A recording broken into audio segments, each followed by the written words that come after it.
Good morning students. हम पढ़ रहे हैं आज मानवीकरण अलंकार के बारे में। इसकी परिभाषा हम इस प्रकार देखेंगे कि जब किसी गद्य में या कविता में निर्जीव या अमानवीय, निर्जीव वह चीज़ें होती हैं जिनमें जान नहीं होती, और अमानवीय वह होती हैं जो या तो मनुष्य निर्मित होती हैं या मनुष्य निर्मित नहीं होती और वह स्वयं मनुष्य भी नहीं होती हैं।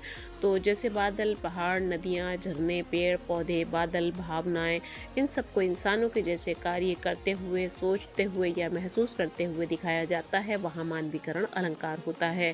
इसका उदाहरण हम इस प्रकार देखेंगे कि मेघ आए बड़े बन ठन के संवर के।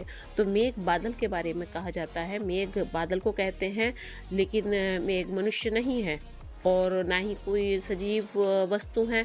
उसके बावजूद भी काव्य में इसको इंसान की तरह, मनुष्य की तरह बड़ा बन ठन के संवर के आता हुआ दिखाया गया है।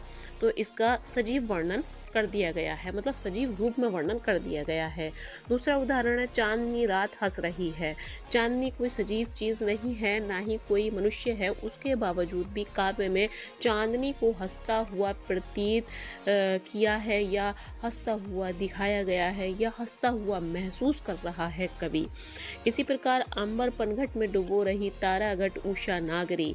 अंबर इन जो आसमान है उसे पनघट बना दिया गया है और तारा जो है उसको घड़ा बना दिया गया है और उषा उसको नागर बना दिया गया है। इस प्रकार सूरज के ढलते ही पुराना घर आहें भरने लगा। तो पुराना घर जो है वो कोई सजीव वस्तु नहीं है, एक निर्जीव वस्तु है। उसके बावजूद भी इस काव्य में उस पुराने घर को आहें भरता हुआ दिखाया गया है या महसूस किया गया है।